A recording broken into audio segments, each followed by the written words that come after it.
4,5 milliards d'années. C'est l'âge de notre planète. Et dans cette immensité temporelle, l'humanité existe depuis à peine un battement de cils. Mais cette planète, elle a une histoire violente, chaotique, magnifique. Une histoire de vie qui émerge, s'épanouit, s'éteint, puis renaît sous de nouvelles formes. Aujourd'hui, on va traverser toute cette histoire, du passé le plus lointain jusqu'au futur le plus incompréhensible, des océans primitifs aux dernières étoiles de l'univers. Commençons par remonter le temps, bien avant les dinosaures, avant les mammifères, avant même les forêts. La Terre d'avant les dinosaures était méconnaissable. Pendant des milliards d'années, la vie était confinée aux océans. Des bactéries, des algues, puis lentement, des créatures plus complexes sont apparues. Les trilobites ont dominé les océans pendant 300 millions d'années. Des scorpions de mer géants chassaient dans des eaux chaudes. Sur Terre, les premiers amphibiens sortaient péniblement de l'eau, découvrant un monde vide, silencieux, sans prédateurs. Mais si vous aviez vécu il y a 200 millions d'années, vous auriez été témoin de quelque chose d'extraordinaire. L'aube de l'ère des dinosaures. Le monde d'il y a 200 millions d'années était brutal. La Pangée commençait à se fragmenter. Le climat était chaud, aride, et partout des créatures préhistoriques qui pourraient vous tuer en quelques secondes. Mourir tué par un animal préhistorique? Ça dépend de l'époque. Les dents du Dunkleosteus, un poisson cuirassé du Dévonien, pouvaient générer une force de morsure de 8000 PSI, assez pour broyer n'importe quel os de votre corps. Ou peut-être seriez-vous capturé par un smilodon, le tigre à dents de sabre, dont les canines de 30 cm perceraient votre gorge avec une précision chirurgicale. Ou pire encore, piétiné par un troupeau de mammouths laineux en panique, écrasé sous des tonnes de muscles et d'ivoire. Mais tout a changé il y a 66 millions d'années. Un astéroïde de 10 km de diamètre a frappé ce qui est aujourd'hui le Mexique. L'impact a libéré plus d'énergie qu'1 milliard de bombes nucléaires. Le ciel s'est embrasé, les océans se sont évaporés. Et dans les heures qui ont suivi, tout a changé. Immédiatement après l'extinction des dinosaures, la planète était un enfer. Des incendies faisaient rage sur tous les continents. Un hiver d'impact a plongé la Terre dans l'obscurité pendant des années. La photosynthèse s'est arrêtée. Les chaînes alimentaires se sont effondrées. Mais dans les cendres, quelque chose a survécu. De petits mammifères, des lézards, des oiseaux. Et lentement, très lentement, la vie a recommencé. On a parlé du passé. Maintenant, parlons du futur. Dans 1 million d'années, la Terre sera presque méconnaissable. Les continents auront dérivé. De nouvelles chaînes de montagnes se seront formées. L'Afrique aura percuté l'Europe, créant une super chaîne de montagnes rivalisant avec l'Himalaya. L'humanité? Si nous existons encore, nous ne ressemblerons plus à ce que nous sommes aujourd'hui. L'évolution continue. Nos descendants pourraient être plus grands, avec des cerveaux différents, adaptés à des environnements que nous ne pouvons même pas imaginer. Mais 1 million d'années, ce n'est rien. Voyageons plus loin. 5 milliards d'années dans le futur.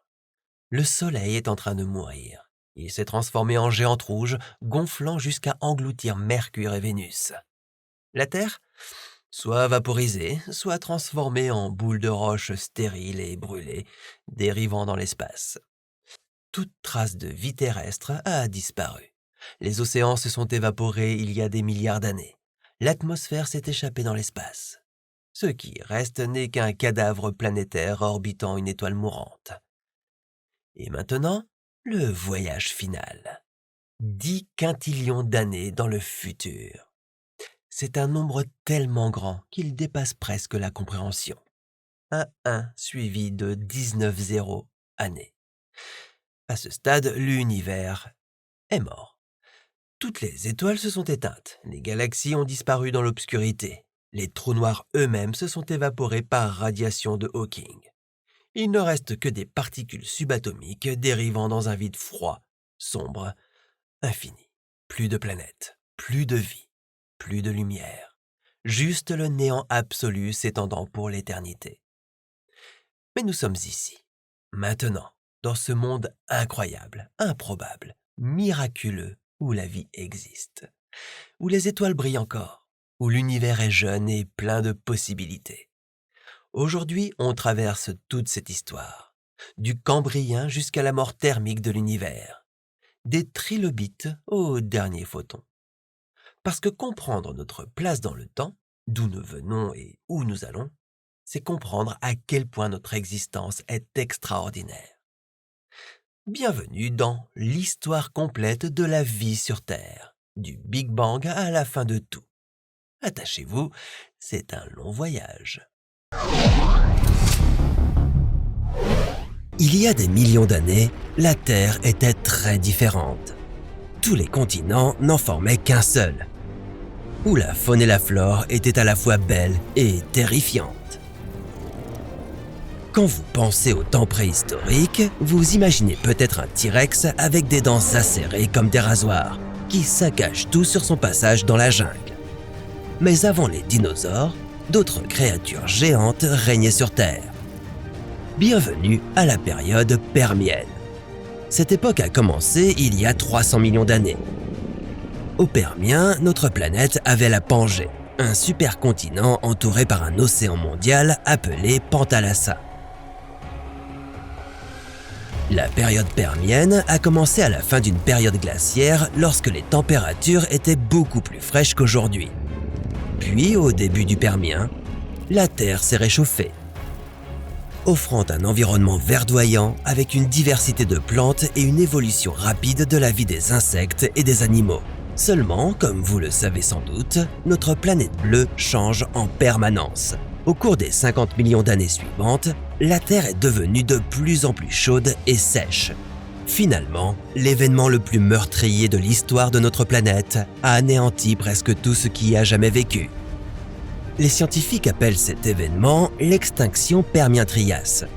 Ce fut l'événement le plus catastrophique que la Terre ait jamais connu. Et la Terre en a vu 5. Mais avant d'en arriver à toute cette morosité, laissez-moi vous emmener dans un voyage à travers le temps. Dans la période permienne, certaines des espèces les plus incroyables qui ont parcouru notre jeune planète sont sur le point d'émerger.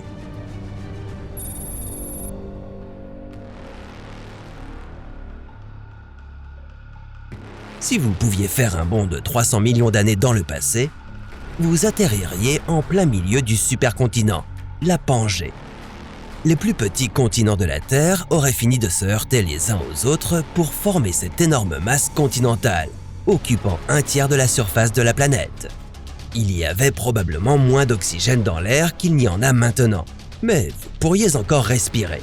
Et prévoyez un manteau, car il ferait probablement froid. Certaines régions ne dépassent pas les 4 degrés, mais ne vous inquiétez pas, les choses vont bientôt se réchauffer.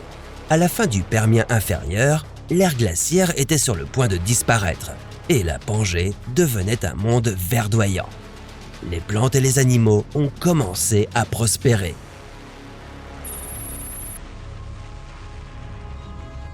C'était un monde volcanique. De violentes éruptions ont modifié le climat, façonné le paysage et ouvert la voie à l'évolution. Lorsque les énormes forêts marécageuses ont commencé à se dessécher, la flore a dû s'adapter. Il y a 290 millions d'années, la Terre a donc vu les toutes premières plantes à graines, appelées gymnospermes.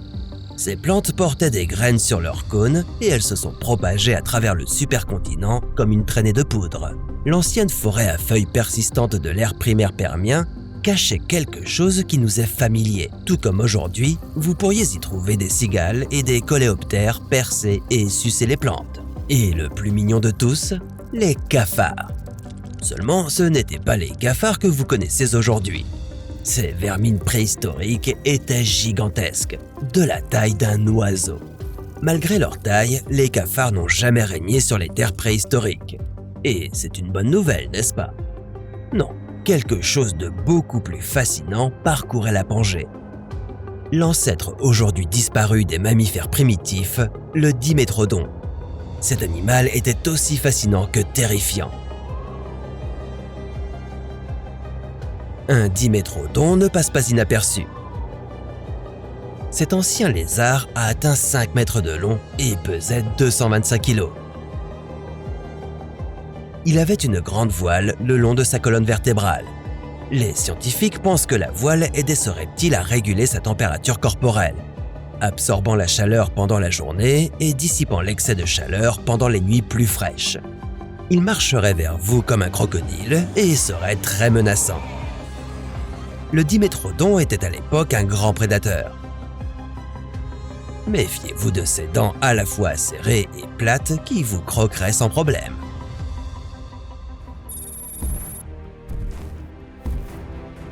Au cours de la période permienne moyenne, d'autres reptiles ressemblant à des mammifères ont envahi la planète. Les thérapsides. Ils avaient de fortes mâchoires avec des dents acérées et une position quelque peu droite, grâce à leurs jambes situées sous leur corps. Les reptiles thérapsides regroupaient des dimétrodons de 5 mètres de long et probablement omnivores, ainsi que les Lycaneops, 5 fois plus petits et mangeurs de viande. Vous pourriez rencontrer beaucoup plus de thérapsides si vous restiez encore 20 millions d'années. Au cours du Permien moyen, la Terre n'a cessé de se réchauffer. La température mondiale moyenne sur la Pangée a atteint environ 25 degrés et les volcans crachaient des gaz à effet de serre dans l'atmosphère. En raison du changement climatique, le niveau de la mer changeait, mais la vie marine a trouvé des moyens de prospérer. Si vous deviez plonger dans le superocéan préhistorique, vous nageriez aux côtés d'anciens requins et de poissons osseux et primitifs. De nombreuses espèces marines plus complexes sont apparues et ont disparu au fur et à mesure que l'environnement changeait.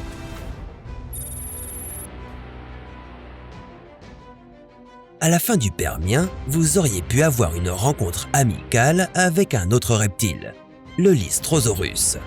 Ceci ressemblait à un croisement entre un lézard et un cochon. Mais contrairement à tous les monstres préhistoriques, le Lystrosaurus était herbivore. Il ne mesurait qu'1 mètre de long et possédait de puissantes pattes avant pour creuser. Un autre lézard mignon ressemblant à un mammifère a fini par évoluer.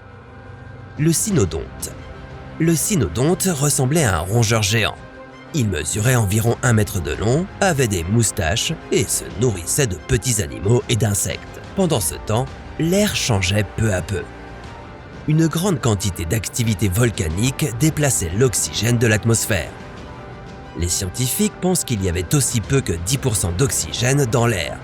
Comparez cela aux 21% d'aujourd'hui.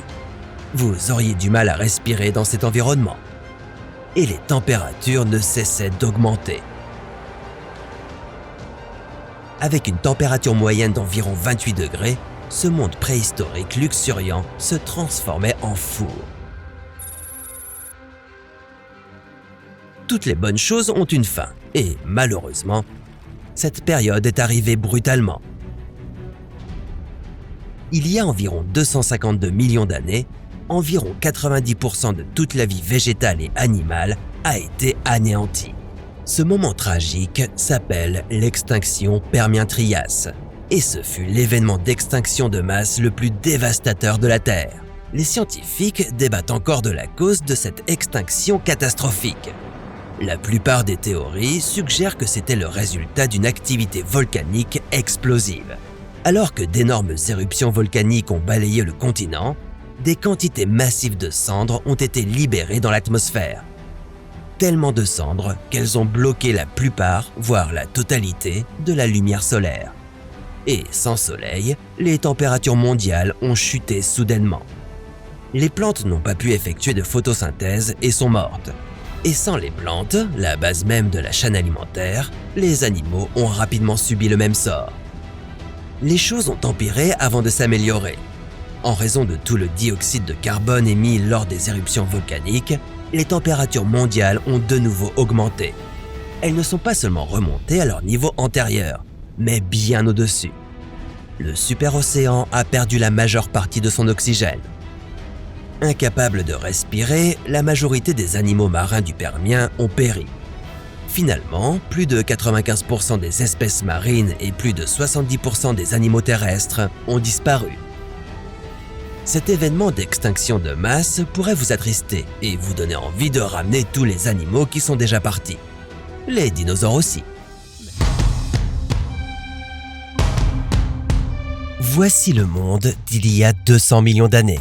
Pas de téléphone portable, pas d'électricité, ni même d'autres humains. Seriez-vous capable de survivre dans ce nouveau monde? Pourriez-vous vous trouver un dinosaure de compagnie? Attendez, il y a des dinosaures? Ce ne sera peut-être pas si mal alors. Voici Et si, et nous nous demandons ce qui se passerait si vous viviez il y a 200 millions d'années. Le monde était assez différent à la fin du Trias. L'une des différences les plus notables est celle-ci, juste là. C'est la Pangée, un supercontinent qui regroupait les différentes parties du monde actuel. Il y a l'Australie au sud, l'Amérique du Nord au nord-ouest et l'Eurasie à l'est, toutes interconnectées.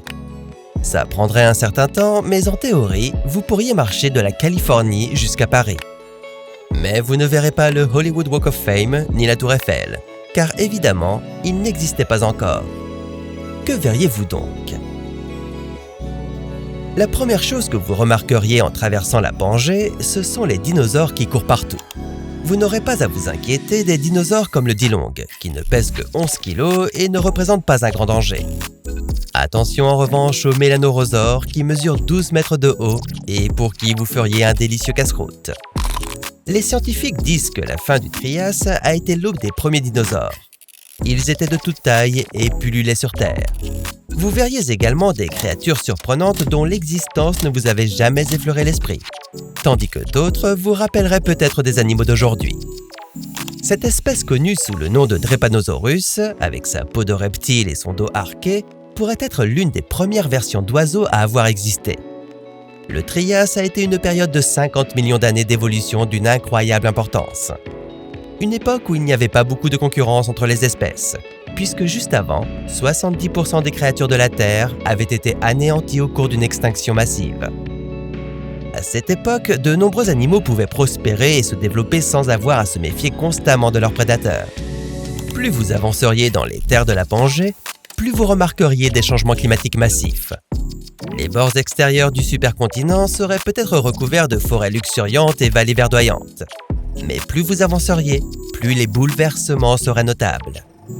Les scientifiques soupçonnent qu'une grande partie de la Pangée était en fait une terre aride et désolée. En effet, cette masse terrestre était si grande que l'intérieur n'aurait pas reçu les effets refroidissants de l'océan. Tiens, en parlant de l'océan, connu sous le nom de Panthalassa, il entourait toute la Pangée et recouvrait 70% de la surface de la Terre. Eh bien, il était extrêmement dangereux. Il pouvait facilement produire des super-ouragans ainsi que des moussons. Et en raison de sa taille massive, il pouvait prendre suffisamment d'élan pour frapper la Pangée avec des tempêtes mortelles. Il y a 200 millions d'années, la Pangée commençait tout juste à se séparer. Si vous pouviez rester quelques millions d'années de plus pendant la période jurassique, vous verriez alors les dinosaures prospérer. Le T-Rex, le Brachiosaure, le Stégosaure. Que se passerait-il s'ils étaient encore vivants aujourd'hui?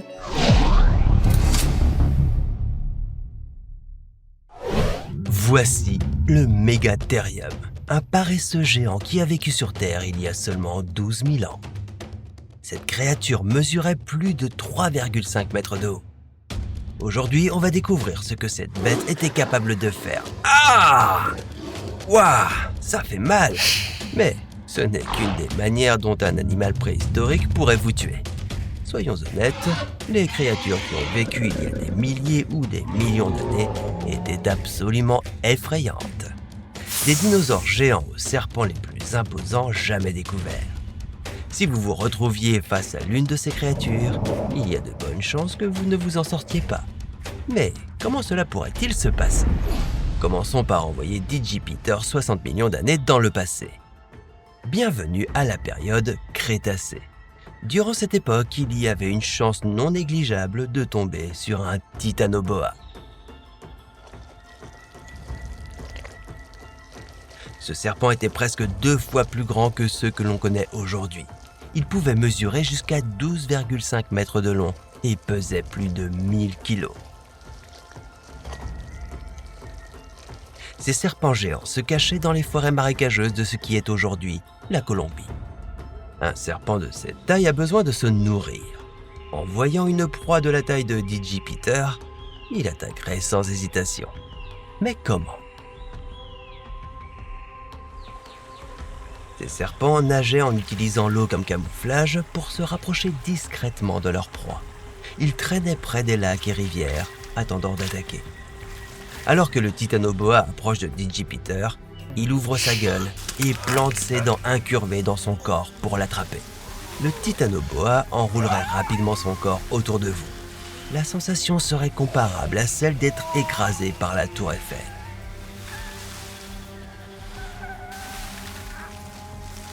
Ah, pauvre Digipiter, ça fait mal. Peut-être qu'on pourrait utiliser autre chose qu'un Digipiter, comme un modèle 3D, non? Ok.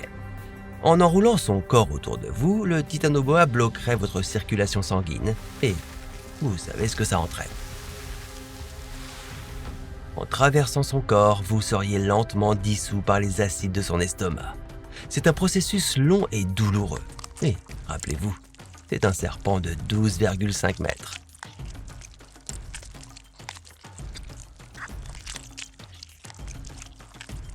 Mais, en réalité, ça ne ferait pas si mal, vu que vous seriez déjà mort. À la fin de la digestion, il ne resterait pratiquement rien de vous. Oui, même vos os seraient dissous par les acides gastriques. Seuls vos ongles et vos cheveux survivraient. Classons cette mort sur notre échelle de douleur. Je mets 7 sur 10, car on a encore des scénarios bien plus horribles à explorer. Voilà comment vous seriez mort il y a 60 millions d'années. Mais remontons un peu plus loin. 66 millions d'années en arrière. L'âge des dinosaures. À chaque recoin, une créature rôde, prête à vous tuer. Voyons comment Digipiter s'en sort.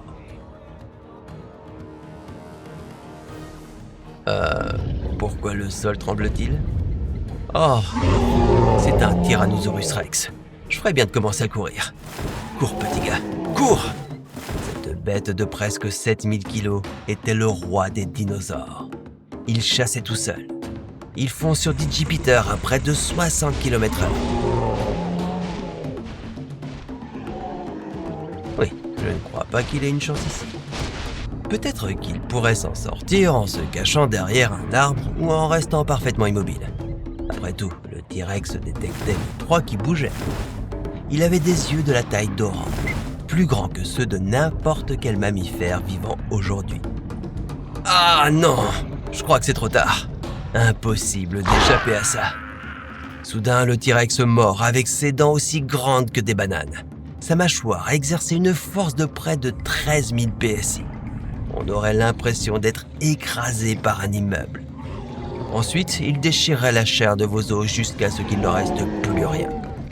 Pas très sympa, n'est-ce pas? Ok, on recommence. Si vous étiez transporté 66 millions d'années dans le passé et qu'un T-Rex venait à vous, cela pourrait ressembler à ceci. Cette fois, Digipiter doit faire face à 3 ou 4 T-Rex. Il peut essayer de rester immobile pour espérer qu'il ne le voit pas. Mais attends, ça ne va pas fonctionner. Les T-Rex avaient une vue incroyable et ils n'avaient pas besoin de mouvement pour repérer une proie. Ils avaient une meilleure vue que le faucon moderne, repérant facilement une proie. Donc Digipiter n'a d'autre choix que de fuir et espérer le meilleur. Et courir pourrait être sa seule option. Mais non, oubliez ça. Les T-Rex étaient aussi des prédateurs embusqués. Vous n'auriez même pas eu le temps de courir. Ils se faufilaient et attaquaient, puis tout le groupe dévorait votre corps. Ose compris.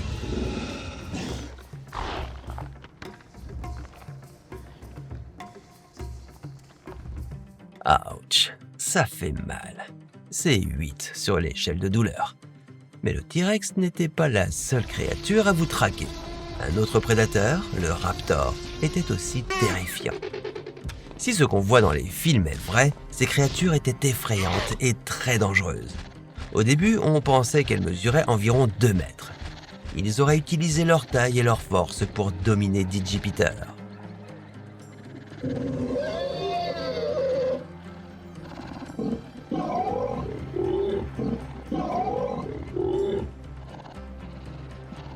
Mais la vraie menace?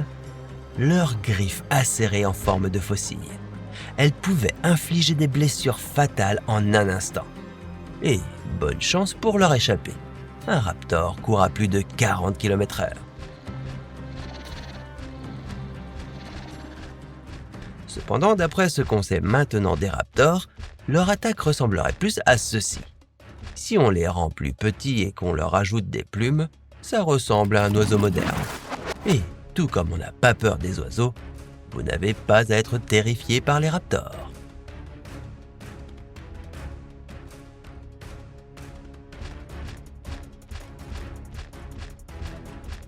Ils peuvent attaquer et vous blesser, mais ils n'ont pas vraiment de chance de tuer Digipeater.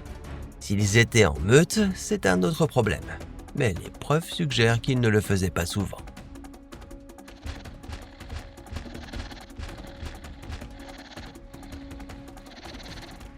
Ouf, victoire pour Digipeater. Il y a de bonnes chances qu'il survive à une rencontre avec un raptor.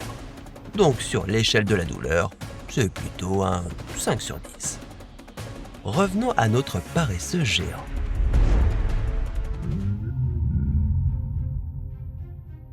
Mourir lentement par ses mains serait-il si terrible? Il est temps de se venger. Digipeater ne va plus subir sans riposter. Il va se battre et gagner. Le Mégatherium était un paresseux géant d'Amérique du Sud. Il y a environ 35 millions d'années, les humains chassaient ces animaux avec des techniques variées. Plutôt que d'utiliser la force brute pour chasser ces animaux, nous avons opté pour une approche plus discrète. C'est ce que Digipeater va faire. Donnons-lui une lance et voyons ce qu'il se passe.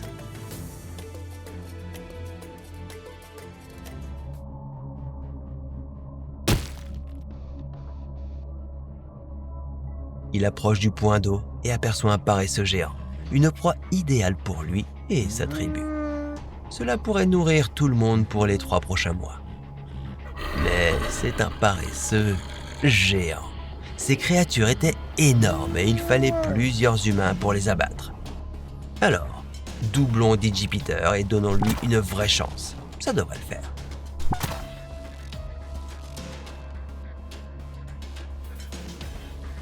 Digipeater et ses clones attaquent le Mégatherium avec leurs lances. Mais ça ne se passe pas comme prévu. Oula, c'est pas joli ça. Qu'est-ce qui s'est passé? Malgré tous nos avantages, chasser un paresseux géant n'était pas facile à l'époque. Même s'ils étaient herbivores, ils se défendaient quand on les poussait dans un coin. Leurs griffes mesuraient plus de 30 cm de long. À l'origine, elles servaient principalement à déterrer des racines. Mais maintenant, elles servent à lacérer des humains. Si l'une de ces griffes vous touchait, vous seriez laissé là à vous vider de votre sang.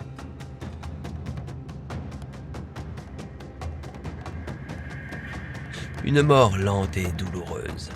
Vous pourriez peut-être survivre, mais sans médecine moderne, vos chances seraient très faibles. Pour moi, ça vaut un 8 sur 10. Maintenant, revenons 300 millions d'années dans le passé, à la période carbonifère.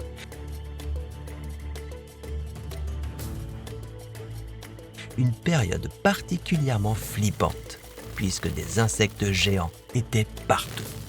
Cela s'expliquait par des niveaux d'oxygène exceptionnellement élevés dans l'atmosphère à cette époque. Les insectes en absorbaient à volonté, et cet excès leur permettait d'atteindre des tailles que nous n'avons jamais revues depuis. L'un des plus emblématiques, l'Arthropleura, un mille-pattes géant, mesurait plus de 2 mètres de long. Une fois qu'il vous aurait dans le viseur, il se précipiterait sur vous pour vous planter ses énormes crocs dans le corps. Un insecte de cette taille vous attaquerait très certainement. Peut-être a-t-il soif de sang. Ou du moins, c'est ce qu'on a tendance à imaginer quand on voit un insecte de cette taille. Les recherches suggèrent plutôt que l'Arthropleura bougeait très lentement. Il se baladait dans les forêts et se nourrissait surtout de matière végétale morte toute la journée. Il ne se serait pas du tout intéressé à vous ou à n'importe quelle autre créature. Bon, je vais mettre la note de 0 sur 10 sur l'échelle de la douleur, du coup. Mais si vous n'avez pas à vous inquiéter de cet insecte géant, il y a une autre créature qui vient vous chercher, le tigre à dents de sabre. Avançons rapidement dans le temps, loin de l'époque carbonifère. Il y a environ 56 millions d'années, ces créatures étaient les plus grands prédateurs en vie. Ces grands félins pesaient plus de 200 kg et pouvaient courir jusqu'à 40 km/h, mais seulement sur de courtes distances. En raison de cette incapacité à courir sur de longues distances, les tigres à dents de sabre étaient des prédateurs embusqués. Ils se cachaient dans les buissons et l'herbe haute, attendant de frapper. Et quand ils attaquaient, c'était brutal. Ils bondissaient sur vous avec leurs griffes géantes et leurs dents acérées. Leurs canines pouvaient atteindre jusqu'à 20 cm de long. Une fois qu'ils vous tenaient, il n'y avait pas de retour en arrière. Le tigre à dents de sabre serait sur vous, griffant et mordant. Il viserait probablement votre cou en premier pour vous neutraliser, vous tuer. Ensuite, il dévorerait le reste de votre corps. Mais contrairement à la plupart des prédateurs de l'époque, ce tigre féroce ne consommait pas tout. Il se régalait de vos muscles et de votre chair, mais laissait vos os. Ceci était dû au fait qu'il ne pouvait pas abîmer ses précieuses canines. Rappelez-vous, à l'époque, on était à environ 56 millions d'années de la dentisterie vétérinaire. Sans ces canines qui lui ont donné son nom, cette bête ne serait pas si terrifiante. Les humains fabriquaient des lances et élaboraient des stratégies pour attaquer le tigre à dents de sabre.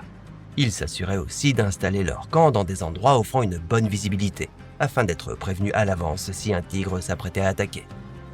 Les premières rencontres avec ces tigres devaient être terrifiantes. Tout comme le paresseux, une seule attaque de cette bête signifierait probablement la fin pour vous. Ouais, je donne un 9 sur l'échelle de la douleur pour ça. Mais la bonne nouvelle, c'est que ce ne serait pas forcément comme ça tout le temps. Ensuite, le crocodile de la terreur. Il y a environ 80 millions d'années, cette bête régnait en maître. Elle mesurait plus de 10 mètres de long et sa morsure était plus puissante que celle du T-Rex. Comme beaucoup d'autres animaux de notre liste, les crocodiles de la terreur attaquaient par embuscade. Vous ne seriez probablement même pas conscient de leur présence, grâce à leur capacité à se camoufler près de l'eau. Si vous vous approchiez trop près, un crocodile de la terreur se précipitait sur vous, ses puissantes mâchoires ouvertes, et mordait. Et si sa morsure ne vous tuait pas, il vous ferait faire le rouleau de la mort. Il vous entraînerait sous l'eau et vous ferait tourner rapidement. Ce genre de punition vous tuerait presque à coup sûr. Ensuite, le crocodile de la terreur utiliserait ses énormes dents pour vous déchiqueter en morceaux, divisant votre corps en plusieurs parties, puis il engloutirait tout sans rien laisser.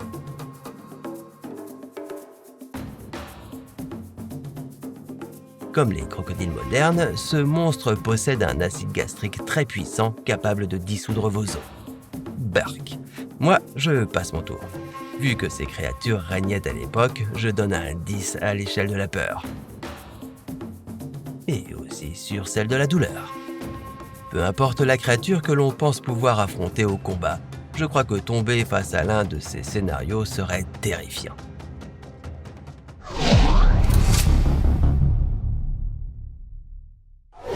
Il y a 60 millions d'années, un astéroïde aussi gros que le mont Everest était sur le point d'entrer dans une collision mortelle avec la Terre. L'impact dévastateur qui en a résulté a anéanti les reptiles les plus gigantesques et les plus dangereux qui aient jamais foulé notre sol.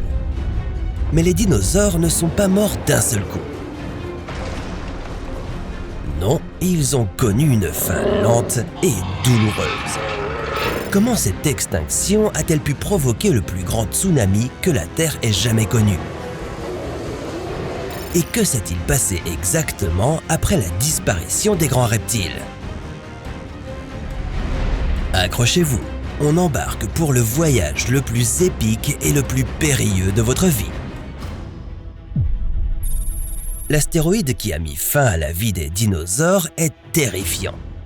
Non seulement il avait un diamètre d'environ 10 km, mais il se déplaçait aussi à une vitesse incroyable, entre 10 et 30 km par seconde. À ce stade, on parle d'une boule de feu incandescente. Pendant qu'il fonçait vers la Terre, l'air devant lui se comprimait et le chauffait à des températures inimaginables. Juste avant l'impact, l'astéroïde était potentiellement aussi chaud que la surface du Soleil. Une fois à l'intérieur de notre atmosphère, il n'a fallu que quelques secondes à cet énorme rocher spatial pour atteindre la surface de la Terre et modifier à jamais le cours de la vie. Lorsque l'astéroïde a percuté la Terre au large de la côte où se trouve actuellement le Mexique, il a projeté d'énormes quantités de débris dans les airs. L'onde de choc a tué tout ce qui se trouvait sur son passage. Et à partir de là, la situation n'a fait qu'empirer. L'explosion puissante a éjecté des morceaux de la surface de la Terre dans l'atmosphère. Quelques minutes plus tard, des morceaux de verre et de roches brûlants sont retombés comme de la pluie. Certains de ces débris ont réagi avec l'atmosphère, provoquant des pluies acides qui ont duré plusieurs années. La Terre brûlait. Les incendies provoqués par cet impact dévastateur se sont répandus sur le continent comme une véritable traînée de poudre et ont provoqué de plus en plus de morts sur leur passage. Vous vous disiez peut-être que ce scénario apocalyptique ne pouvait pas devenir plus intense. Eh bien, il l'est devenu. L'impact de l'astéroïde sur la Terre a été si puissant qu'il a provoqué une onde de choc sur toute la planète. Toute cette énergie devait bien aller quelque part. C'est ainsi qu'est né le méga tsunami. Un mur d'eau de plus de 10 mètres de haut a traversé l'océan. Il ne s'agissait pas d'un tsunami ordinaire. Il était 30 000 fois plus puissant que n'importe lequel de nos tsunamis modernes. Cette vague monstrueuse s'est propagée dans l'Atlantique Nord et le Pacifique Sud, et les côtes n'ont eu aucune chance. La vague a frappé avec une telle force qu'elle a détruit et remodelé le continent. Si vous aviez été là pour assister à cette destruction apocalyptique, vous n'y auriez pas survécu. Mais certains dinosaures ont survécu. Oui, ceux qui se trouvaient plus loin du point d'impact n'ont pas été immédiatement anéantis, ni incinérés par les brasiers qui en ont résulté. Et ils ont réussi à éviter d'être emportés par le méga tsunami. Malheureusement, leur destin était scellé malgré tout. Lorsque la poussière a commencé à retomber, c'était le début d'un hiver nucléaire. Même si les armes nucléaires n'en étaient pas la cause, l'effet était le même. L'énorme quantité de débris dans l'air a bloqué la lumière du soleil pendant des mois, voire des années. La Terre est soudain devenue un endroit froid et sombre. Et les dinosaures n'étaient pas prêts. Les températures ont chuté et les incendies ont libéré d'énormes quantités de gaz à effet de serre, transformant radicalement le climat. Les plantes n'ont plus été en mesure d'effectuer leur photosynthèse et beaucoup d'entre elles ont commencé à mourir. Cela a perturbé la chaîne alimentaire et affamé de nombreux animaux qui ont survécu à l'impact. Et vous vous souvenez des pluies acides? Elles ont duré plusieurs années, ce qui a causé encore plus de dégâts aux écosystèmes. Les océans sont devenus trop acides pour la vie marine. La plupart des espèces océaniques n'ont pas eu le temps de s'adapter à un changement aussi radical. Ces conditions difficiles prolongées, associées à l'explosion initiale, ont poussé environ 75% de la vie terrestre à l'extinction. Tout ce qui pesait plus de 25 kg a disparu. La bonne nouvelle, c'est que l'horrible T-Rex en faisait partie. Même si je me sens mal pour lui, c'est une bonne chose qu'il ne court plus les rues aujourd'hui. Lorsque le dernier dinosaure a rendu l'âme, la Terre est devenue un endroit vide et dévasté. Froid et acide. Quand est-ce que les choses sont revenues à la normale? Eh bien, le fait est que ça n'a jamais été le cas. Pas à l'ère des dinosaures en tout cas. La Terre ne s'est pas reconstruite après cet événement. Elle s'est réinventée. 1000 ans plus tard, la planète était en train de se remettre de l'hiver post-apocalyptique. Il faisait toujours froid et la nourriture se faisait encore rare. Mais la vie était enfin prête à faire son retour. Dans ce nouveau monde sauvage, quelques petites créatures à fourrure se déplaçaient à toute allure. Parmi les premières plantes à réapparaître après l'impact, on trouve les fougères. Elles se sont bien développées après la catastrophe. 100 000 ans plus tard, la Terre a commencé à s'animer. Des créatures de la taille d'un raton laveur repeuplaient les continents et les océans grouillaient à nouveau de vie. Environ 10 millions d'années plus tard, la Terre avait enfin retrouvé sa biodiversité. Seulement, ce n'était plus la même Terre qu'avant. C'était l'ère des mammifères. Après la disparition des dinosaures, les mammifères ont tout déchiré. littéralement bien sûr. Les mammifères ainsi que les oiseaux et les plantes à fleurs régnaient sur la planète.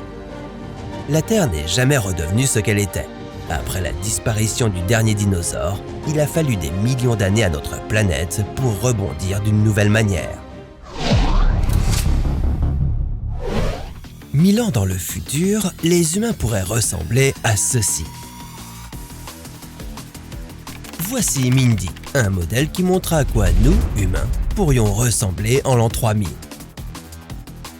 Doté d'un dos voûté, de griffes et d'un cerveau plus petit, Mindy s'est adapté principalement en raison de la technologie et des téléphones portables.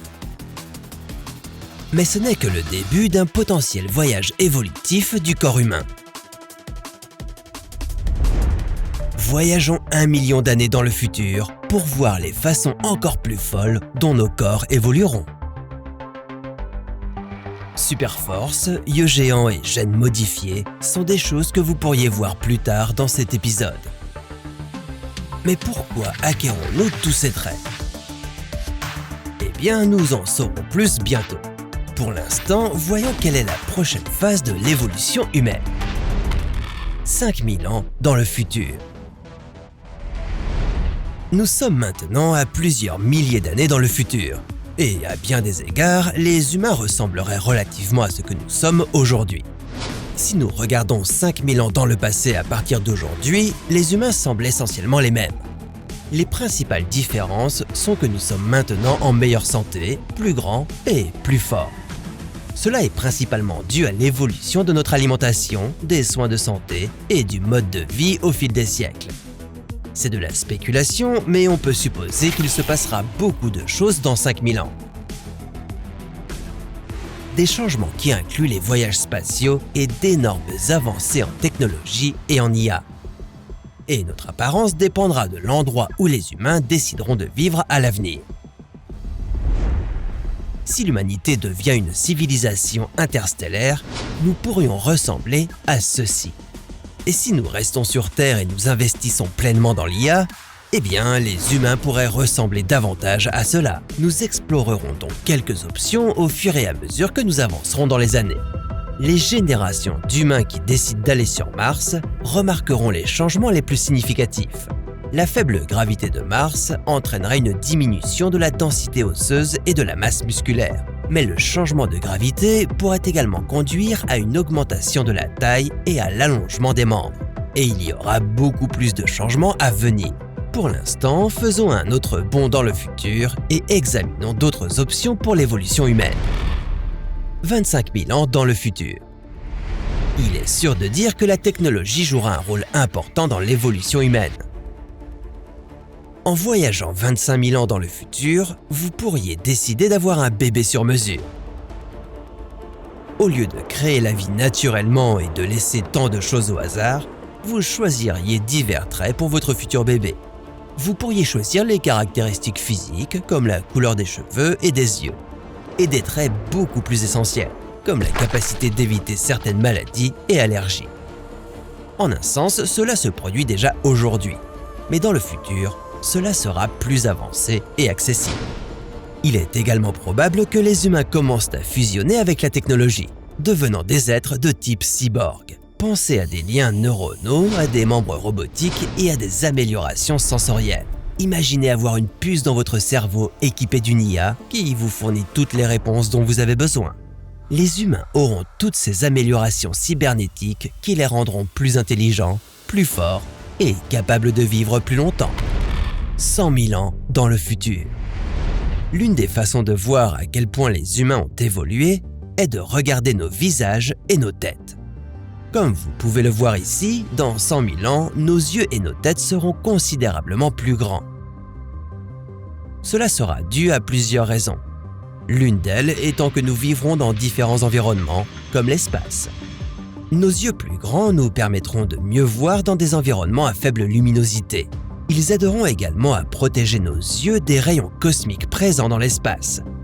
Sur Mars, en plus des os devenant moins denses et des membres qui continuent de s'allonger, les résidents devront développer de nouveaux traits de survie pour durer aussi longtemps. Au fil des générations, l'humanité s'est développée sur Mars, subissant beaucoup de radiation dans leur environnement. Cela est dû au manque d'atmosphère sur la planète rouge. Avec le temps, l'humanité là-bas s'est lentement adaptée à cette nouvelle manière de vivre. Mais les niveaux de radiation sont si élevés qu'ils n'ont probablement pas assez évolué pour vivre confortablement. L'un des problèmes de l'évolution est qu'elle est incroyablement lente. Voir un changement significatif dans nos corps peut prendre des millions d'années. Alors, pour résoudre cela, nous devrons apporter quelques changements nous-mêmes. Vous verrez ce que je veux dire en continuant vers notre marque d'1 million d'années. 250 000 ans dans le futur.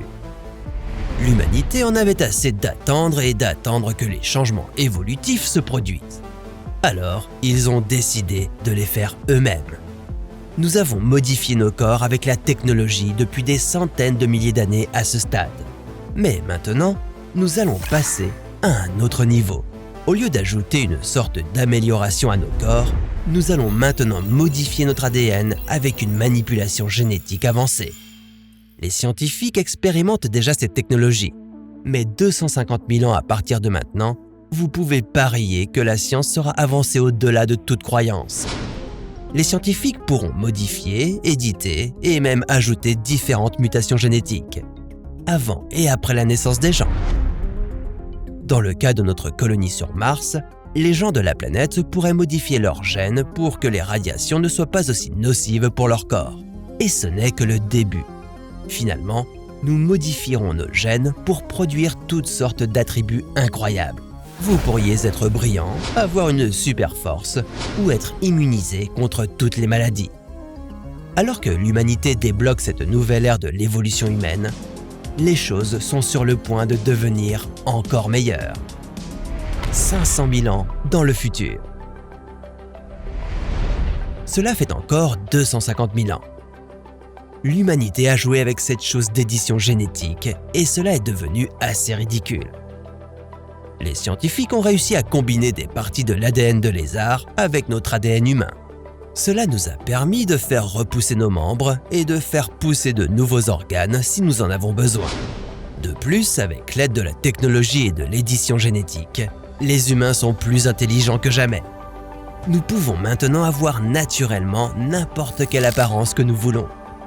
Cela peut sembler un peu effrayant, mais l'édition génétique comme celle-ci sera probablement essentielle pour nous permettre de survivre dans de nouveaux environnements, comme l'espace et notre Terre en évolution.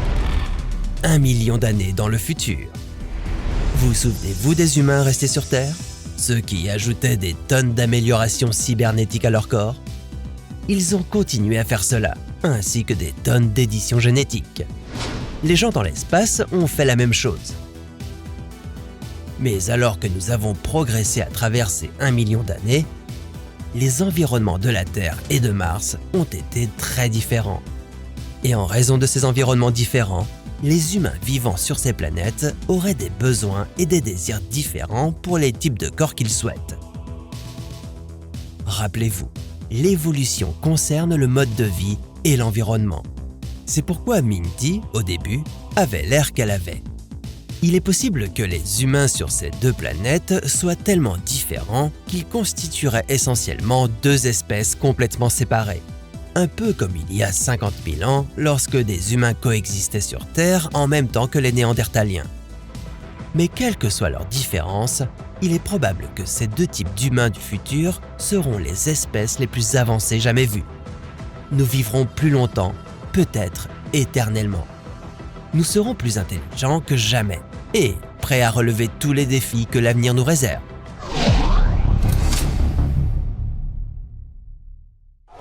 Le Soleil a commencé sa phase de géante rouge et se dilate comme un ballon de plasma brûlant.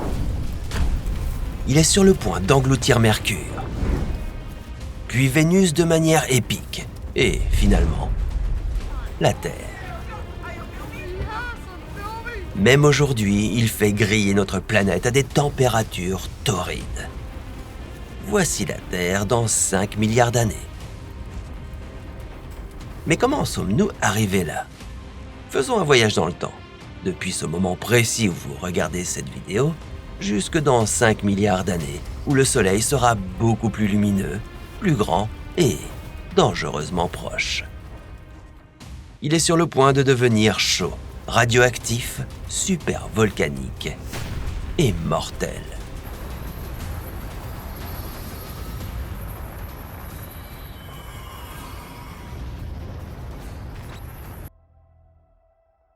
Les 100 prochaines années de votre vie figureront parmi les plus imprévisibles de l'histoire de l'humanité.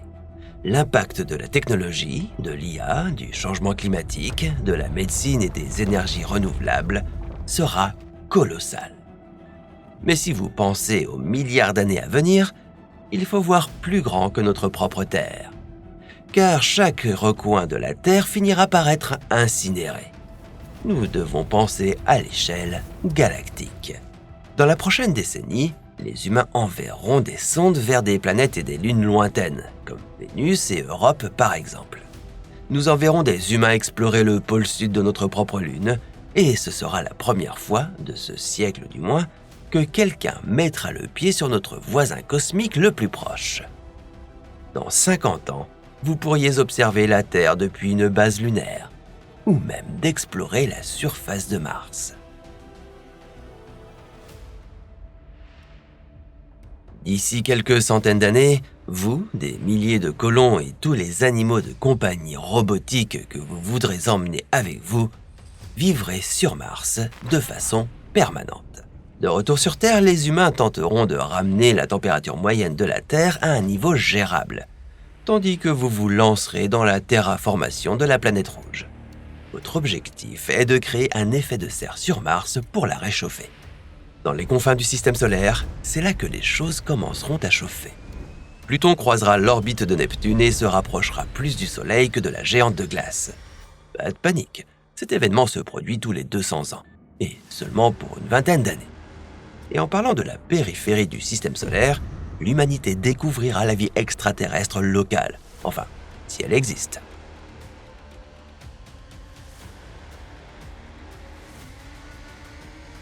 Les lunes Encelade, Europe, Titan et Triton ont toutes un potentiel de vie dans leurs océans recouverts de glace. Cette vie pourrait être microbienne ou sous forme de corps multicellulaires extrêmement avancés. La prochaine fois que Pluton échangera ses points orbitaux avec Neptune, juste avant l'an 2475, l'humanité et nos seigneurs robotiques auront enfin terminé de terraformer Mars. Seigneurs ou servants, l'avenir nous le dira. Les planétologues, chimistes, ingénieurs, biologistes et pratiquement tous les types de scientifiques qui ont jamais existé ont utilisé une technologie à peine compréhensible pour résoudre les problèmes insolubles de la vie sur Mars.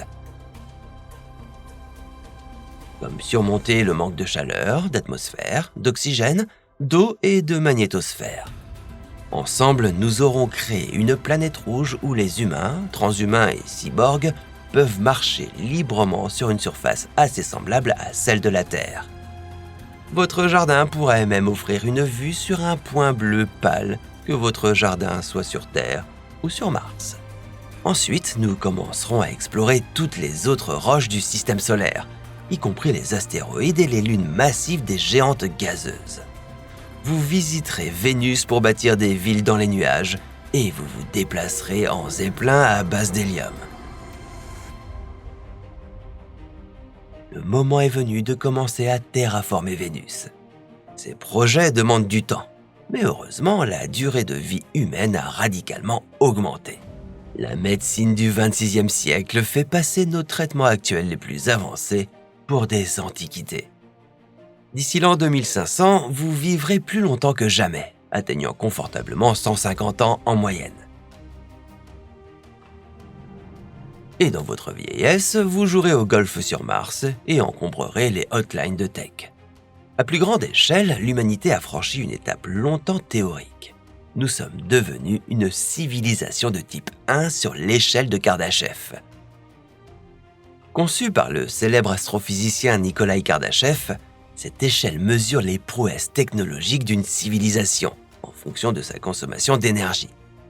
Une civilisation Kardashev de type 1 est capable d'exploiter et d'utiliser toute l'énergie à peu près équivalente à ce que notre Terre peut potentiellement fournir. Cela signifie que sur Terre, vous avez compris comment utiliser chaque parcelle d'énergie éolienne, solaire, biologique, géothermique, chimique, fossile et nucléaire de la planète. Partout où vous voyez une source d'énergie sur Terre, vous avez trouvé un moyen de l'utiliser. Et si vous avez besoin de plus d'énergie, vous allez devoir aller plus loin. D'ici quelques siècles, disons vers les années 2700 ou 2900, vous aurez terraformé Vénus. C'est bizarre de dire les années 2900, non? C'est comme les années 1900. Bon, peut-être c'est juste moi. Pour transformer une planète comme Vénus en mode semblable à la Terre, vous devez effectuer une ingénierie au niveau du système solaire. Imaginez les constructions les plus impressionnantes que l'humanité ait jamais réalisées. Des pyramides aux collisionneurs de hadrons et aux stations spatiales. Et multipliez-les à l'infini.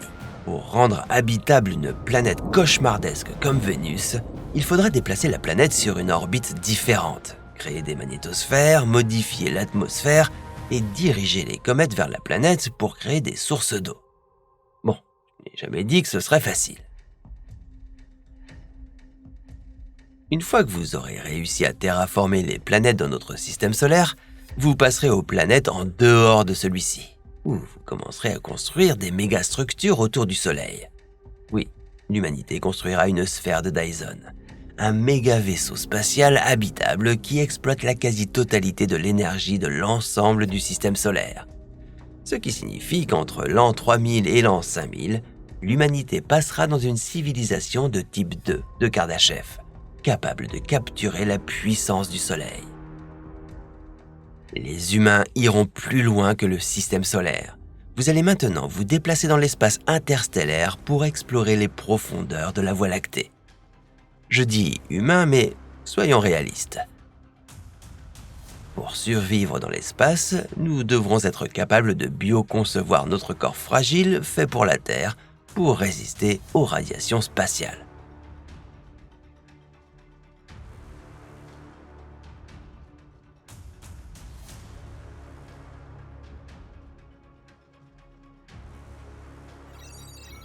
Grâce à la nanotechnologie et à l'IA, votre corps, tout comme la civilisation, bénéficiera d'une sérieuse mise à jour.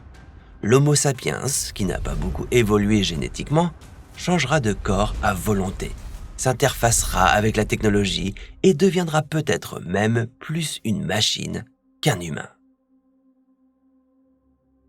Avec tous ces déplacements dans des environnements à faible gravité, nos corps grandiront, nos yeux s'élargiront.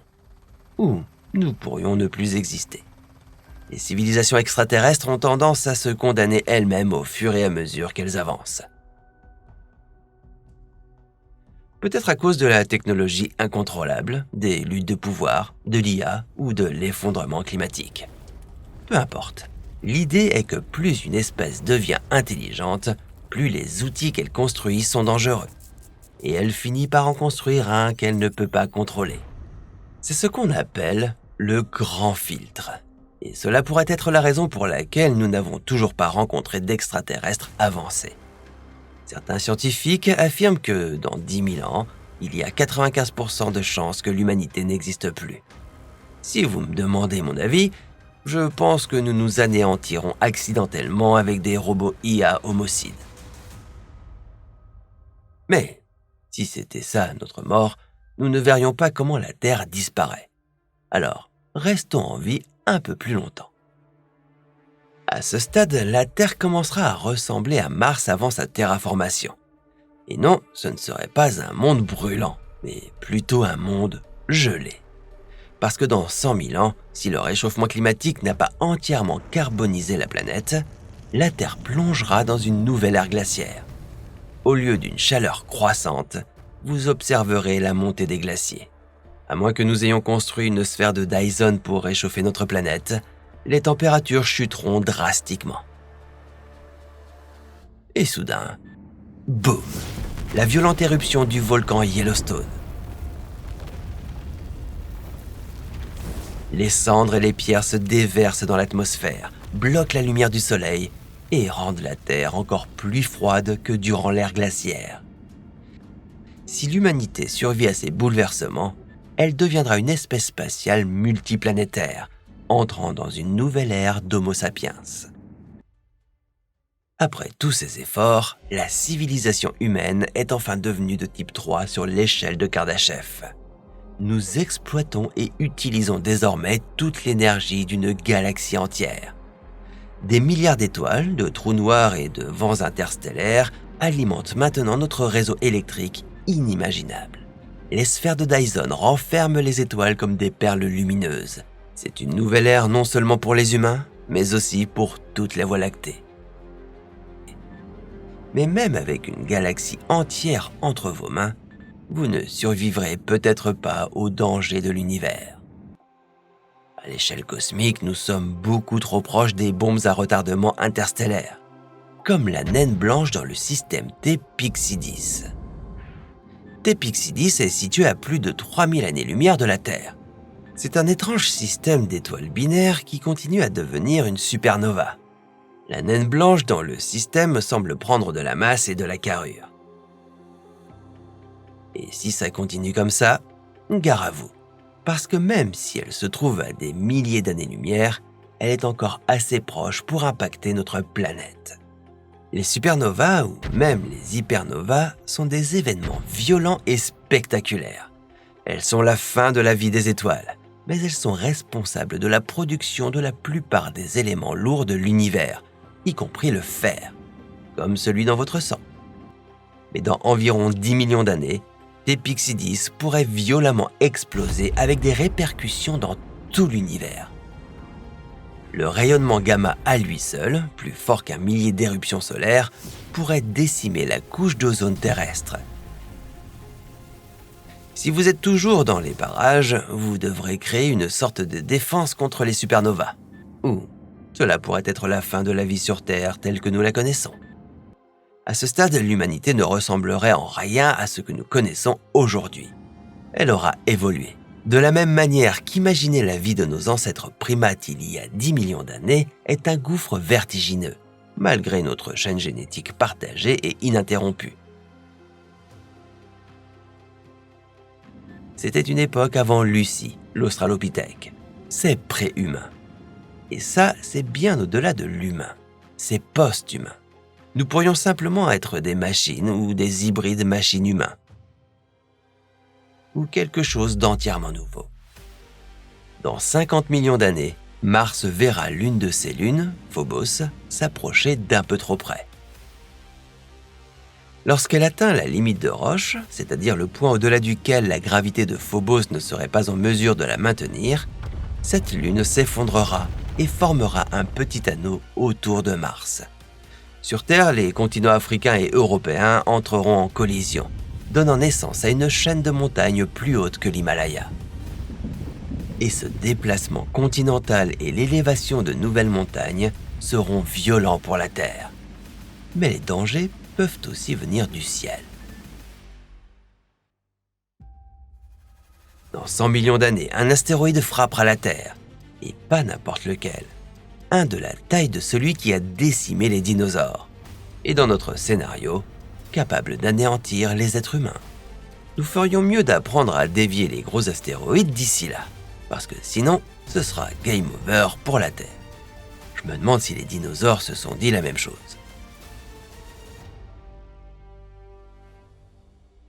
Les plaques tectoniques de la Terre ne cessent de dériver. Dans le futur, elles feront une pangée inversée et se percuteront l'une l'autre, formant un nouveau supercontinent, la Pangée Proxima. Tous les continents, à l'exception possible de l'Antarctique, finiront par entrer en collision et créer une gigantesque masque continentale entourée d'un seul océan planétaire. Les supercontinents sont des lieux d'extrême. Températures extrêmes, inondations extrêmes, sécheresse extrême, extinction massive extrême, méga-moussons et hyper-ouragans. Si l'humanité est encore présente, ce sera le moment où vous pourrez voir Saturne perdre ses anneaux brillants et emblématiques. Ils finiront par être happés par la géante gazeuse. D'ici 500 millions d'années, une supernova encore plus grande vous menacera, comme par exemple l'étoile WR104 dans la constellation du Sagittaire, à 8000 années-lumière. Une fois devenue une supernova, le rayonnement gamma de cette étoile pulvérisera notre couche d'ozone, provoquera des pluies acides extrêmes et déclenchera une autre extinction massive. Dans 1 milliard d'années, les choses deviendront sombres. Enfin, pas littéralement. Ce sera plutôt l'inverse. Le Soleil commencera à émettre plus d'énergie que jamais, ce qui fera grimper les températures sur Terre. Toute cette énergie solaire en surplus interrompra le cycle du carbone et la photosynthèse, et fera chuter les niveaux d'oxygène dans l'atmosphère. Et qui dit plus de plantes, dit le début des problèmes. Si certaines choses arrivaient à survivre sur Terre, eh bien, elles ne feraient pas long feu. La plupart des formes de vie qui respirent de l'oxygène disparaîtront. Seules les créatures anaérobies survivront pendant un certain temps, notamment les organismes qui vivent et se développent dans des environnements sans oxygène. À mesure que notre planète traverserait ce changement atmosphérique, vous devriez quitter la Terre, ou la déplacer sur une orbite différente. Un jeu d'enfant, non ? Dans environ 2,5 milliards d'années, les changements deviennent intergalactiques. La Voie lactée entrera en collision avec le Grand Nuage de Magellan, une galaxie naine relativement petite située à proximité. Quel spectacle! 2 galaxies qui s'écrasent l'une contre l'autre. Le Soleil brillera davantage, et ce n'est pas une bonne nouvelle. Bientôt, il atteindra son point le plus chaud et deviendra 10% plus grand qu'il ne l'est aujourd'hui. Les confins de notre système solaire connaîtront des changements majeurs. L'une des plus grandes lunes du système solaire, celle de Neptune, Triton, tombera sous sa limite de roche et sera déchirée par la géante de glace bleue. Peu après, célestement parlant, notre Voie lactée entrera en collision avec la galaxie voisine d'Andromède. Plus d'1 billion d'étoiles s'écraseront sur la Voie lactée.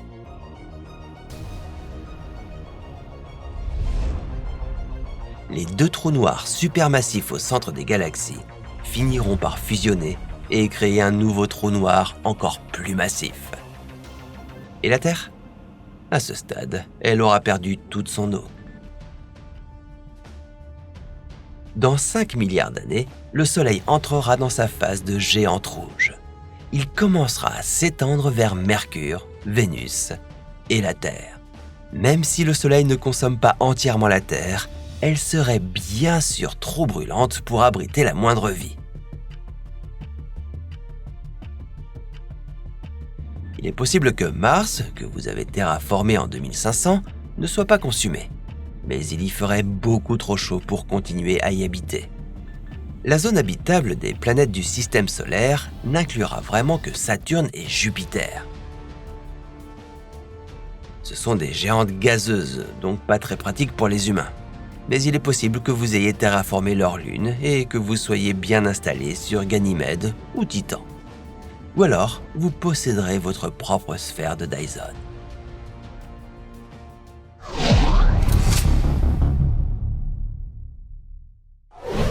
Aujourd'hui, nous allons partir en voyage. 10 quintillions d'années dans le futur. Une époque où notre univers ne ressemblera en rien à ce que nous connaissons aujourd'hui. Les étoiles seront éteintes, des trous noirs se formeront. La Terre ne sera plus qu'un lointain souvenir. Que va-t-il se passer d'autre ? L'humanité aura-t-elle trouvé un moyen de survivre aussi longtemps ? Mais avant d'aller plus loin, précisons combien d'années nous allons dans le futur. Que représente 10 quintillions d'années ? C'est un 1 suivi de 19 zéros. Ouais, ça donne le vertige. 10 milliards de milliards. Tous ces zéros ne tiendraient même pas sur votre écran. Mais peu importe, car un long périple nous attend. Commençons par 1 milliard d'années dans le futur, où quelque chose de terrifiant se produit.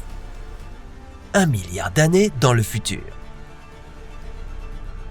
Dans 1 milliard d'années, la Terre sera méconnaissable. Ce qui était autrefois notre planète bleue, pleine de vie, est maintenant un rocher brun et terne, sans trace de vie. Les changements au sein du Soleil ont tué presque toute vie sur Terre. Le Soleil est devenu de plus en plus lumineux, environ 10% tous les milliards d'années. Et la température de surface de la Terre est désormais de 47 degrés. Cette augmentation des températures a d'abord perturbé le cycle du carbone. Les plantes sont mortes, suivies de près par les animaux. Il y avait peut-être un peu de vie dans nos océans, mais ensuite il s'est réchauffé et l'eau s'est évaporée. Ce qui était autrefois une belle planète pleine de vie est maintenant une roche sèche et morte. Mais qu'en est-il de nous, les humains ? Avec un peu de chance, nous aurons quitté la Terre et construit des colonies ailleurs dans la galaxie avant que le Soleil ne décide de nous tuer. Mais ne comptez pas sur Mars pour notre survie. Même cette planète serait trop dangereuse avec ce Soleil plus chaud. Nous aurions besoin de vivre beaucoup plus loin. Nous devrons établir des commerces dans d'autres planètes au sein de la Voie lactée.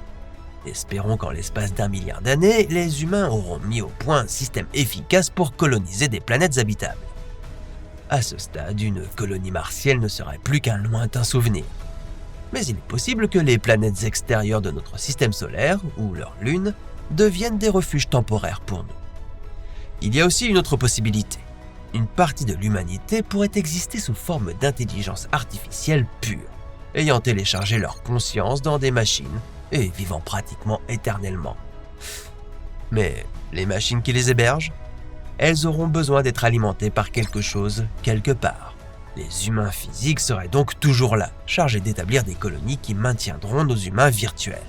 Mais ceci n'est que le début de notre incroyable voyage dans le temps. Remontons à bord de notre machine temporelle et avançons de quelques milliards d'années supplémentaires. 10 milliards d'années. Vous voilà arrivé à votre prochaine étape. 10 milliards d'années dans le futur. Alors que vous volez dans votre machine à remonter le temps, vous remarquez que le système solaire est très différent. Le Soleil est maintenant beaucoup plus petit, à peine plus grand que la Terre. Il est également blanc et beaucoup plus sombre qu'avant. Au cours des 9 derniers milliards d'années, le Soleil a brûlé tout l'hydrogène de son noyau. Lorsque sa carapace a commencé à brûler, il s'est transformé en géante brune. Et alors qu'il atteignait le stade final de la vie des étoiles, il est devenu une naine blanche. C'est ce que vous voyez maintenant. Au cours de sa phase de géante rouge, l'énorme énergie dégagée par le Soleil a provoqué l'expansion de ses couches externes, engloutissant Mercure et probablement Vénus aussi. Quant à la Terre, elle semble avoir été complètement vaporisée, ne laissant derrière elle que son noyau de fer. À ce stade, le Soleil continuera de se refroidir pendant des milliards d'années avant d'atteindre sa prochaine étape, devenir une naine noire.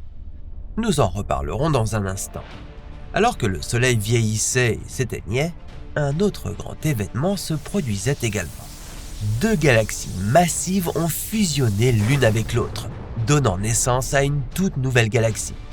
Vous connaissez la Voie lactée qui est celle dans laquelle nous vivons, et sa voisine Andromède. Les 2 galaxies font partie d'un voisinage spatial partagé contenant 50 galaxies. C'est ce qu'on appelle le groupe local. Et en raison des forces gravitationnelles, certaines se rapprochaient. La galaxie d'Andromède s'est déplacée vers la Voie lactée à 400 millions de kilomètres par heure. Si vous vous étiez retrouvé au cœur de cette collision, vous auriez probablement eu l'impression d'être au milieu d'une boule à neige géante qui aurait été violemment secouée. Sauf qu'au lieu de flocons, des étoiles, des planètes et des roches auraient été projetées dans toutes les directions. Cela a duré des millions d'années. Lorsque ces 2 galaxies ont finalement fusionné, elles ont donné naissance à une nouvelle galaxie, appelée Milkomeda. Vous pourriez penser que des étoiles sont entrées en collision pendant ce chaos, mais en réalité, c'est peu probable en raison des grandes distances qui les séparent. Elles sont vraiment éloignées les unes des autres. Nous parlons de centaines de milliards de kilomètres. Mais qu'en est-il de notre système solaire dans tout ça ? Les scientifiques estiment qu'il y a 50% de chances qu'il soit projeté loin du noyau galactique, à 3 fois la distance où il se trouve aujourd'hui. Et il y a 12% de chances qu'il soit complètement éjecté de cette nouvelle galaxie. Mais à ce stade, nous, les humains, ne vivrions plus dans notre système solaire. Si nous étions encore là, nous aurions peuplé des planètes dans une galaxie lointaine. Et nous en choisirions certainement une qui n'était pas sur le point de faire l'objet d'une fusion. Alors, dites au revoir à notre galaxie de la Voie lactée et dites bonjour à Milkomeda. Mais notre exploration de l'univers ne s'arrête pas là. Jetons un œil à ce qui se passe encore plus loin. 22 milliards d'années. Dans 22 milliards d'années, les choses commencent à se compliquer un peu. Quelque chose va se produire, connu sous le nom de Big Rip, ou la Grande Déchirure. Selon une théorie, l'univers pourrait atteindre un point critique dans environ 20 milliards d'années, où il commencera à se désintégrer. Cela sera dû à l'énergie noire. Oui, vous avez bien entendu. C'est un phénomène encore mal compris des physiciens. Mais ils savent une chose.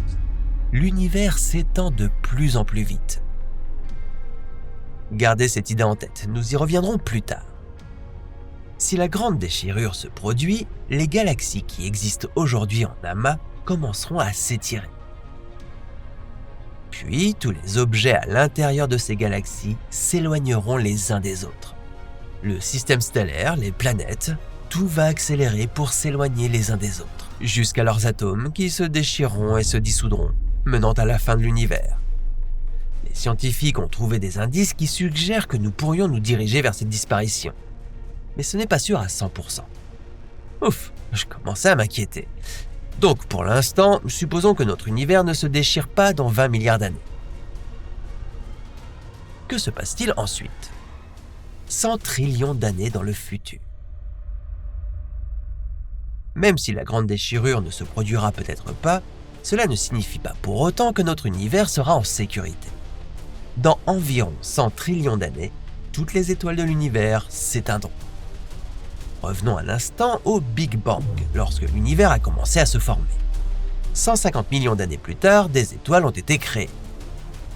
Depuis la formation de la première étoile jusqu'à l'endroit où vous êtes maintenant, de nouvelles étoiles se sont formées, et se forment toujours. La meilleure façon de le voir est d'observer ces nuages d'hydrogène gazeux interstellaires, qui sont partout dans l'espace. Si vous voyez une zone dense, vous pouvez voir comment elle s'effondre sur elle-même, ce qui conduit à la formation d'une étoile. Au cours des 100 trillions d'années, vous remarquerez que des étoiles se forment de toute taille. La règle est simple. Plus une étoile est petite, plus sa durée de vie est longue. Regardez cette étoile, qui est un peu moins de 8% de la masse de notre Soleil.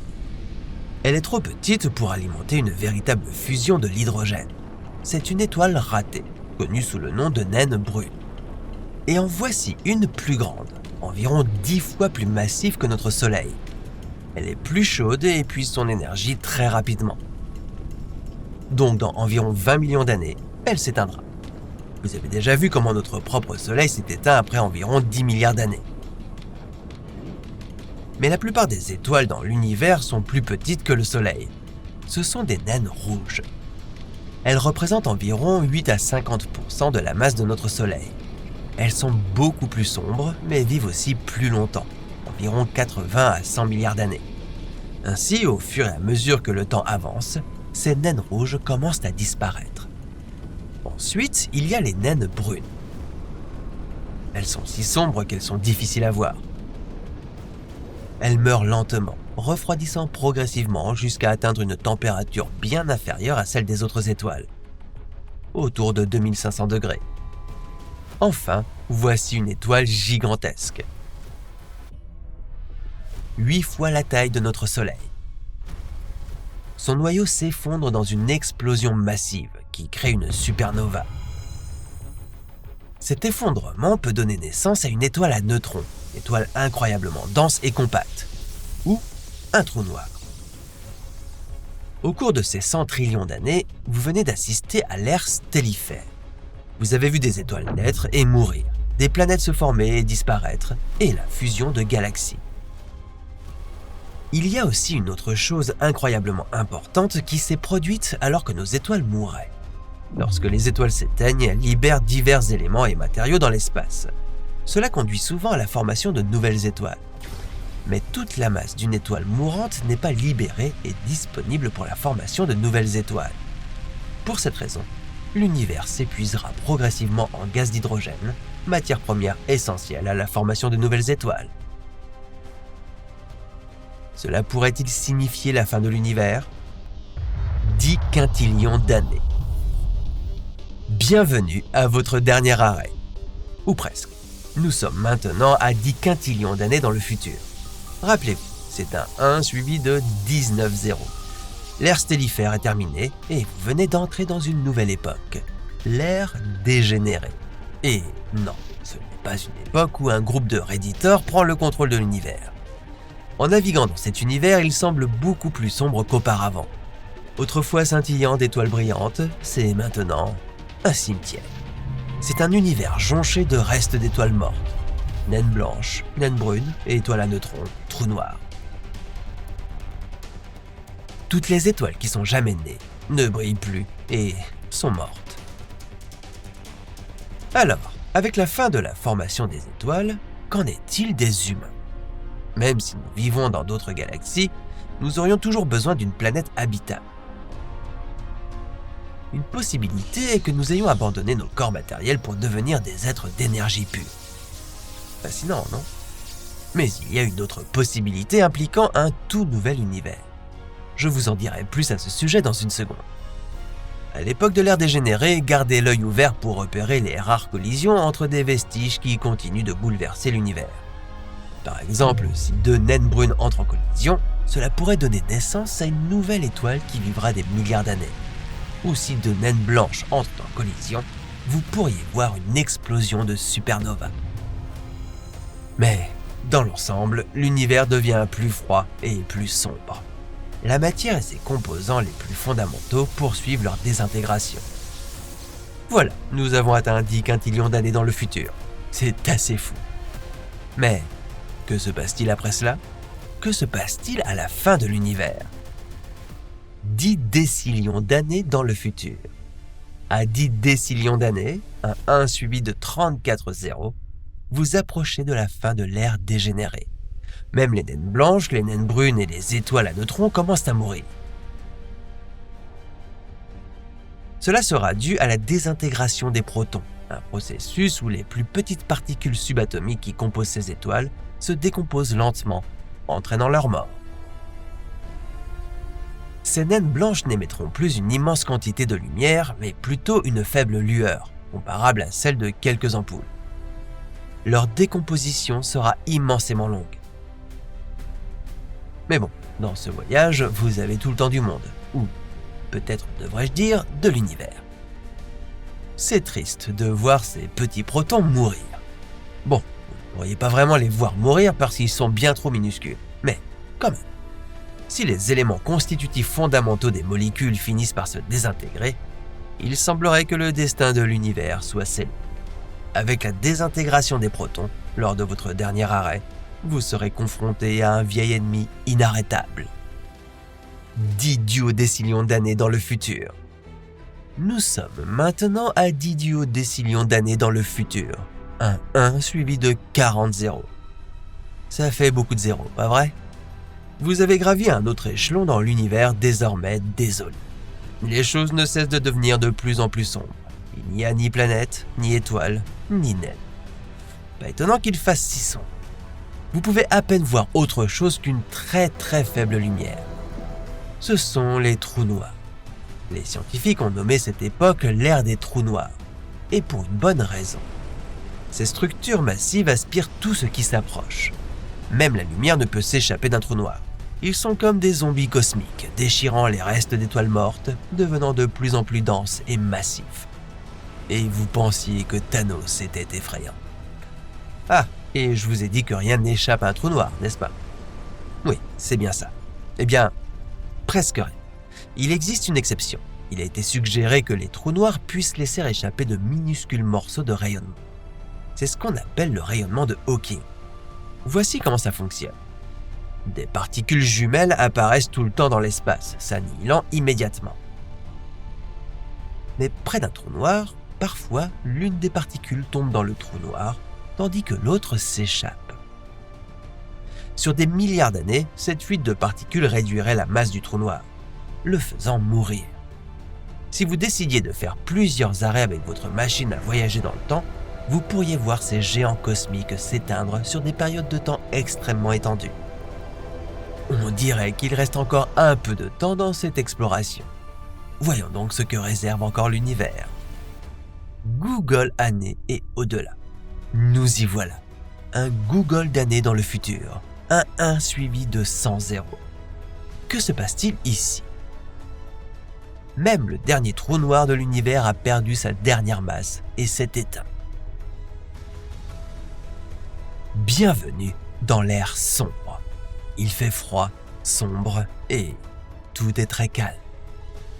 Que reste-t-il à voir dans cet univers? Seulement quelques particules subatomiques et de l'énergie noire.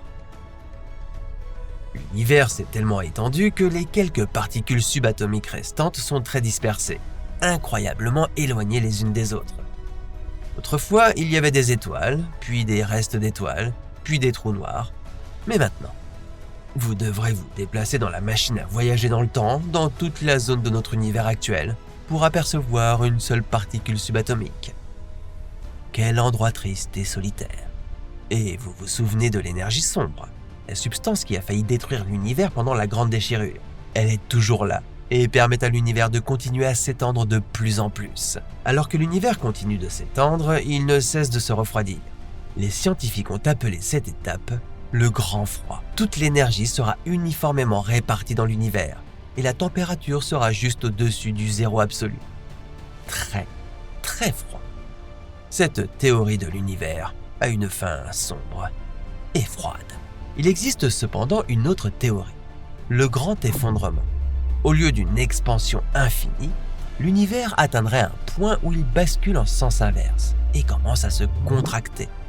Ce serait comme regarder votre vie à l'envers lorsque vous êtes vraiment vieux. Vous redevenez un bébé, puis un embryon, puis une cellule unique. Si cela arrivait, alors peut-être qu'un nouveau Big Bang se produirait. Ou peut-être que tout cela s'est déjà produit auparavant et que nous sommes au milieu de l'un des nombreux cycles d'expansion et de contraction. Malheureusement, les scientifiques pensent que c'est moins probable. Il semble plus probable que l'univers soit sous l'emprise de l'énergie noire qui mènerait finalement au Big Freeze. Qu'est-ce que cela signifie pour la race humaine? Même sans ce gel cosmique, les choses semblent assez sombres pour la vie dans l'univers, une fois que nous atteignons l'ère dégénérée. Après tout, nous avons besoin d'étoiles brillantes et lumineuses pour créer des zones habitables pour vivre sur les planètes. Alors, comment pouvons-nous en faire une réalité? Une hypothèse fascinante est que nous puissions un jour apprendre à créer notre propre univers. Peut-être même dans un laboratoire. Rappelez-vous, nous ne sommes que 200 ans après la révolution industrielle. Imaginez ce que l'humanité pourrait accomplir dans les siècles à venir.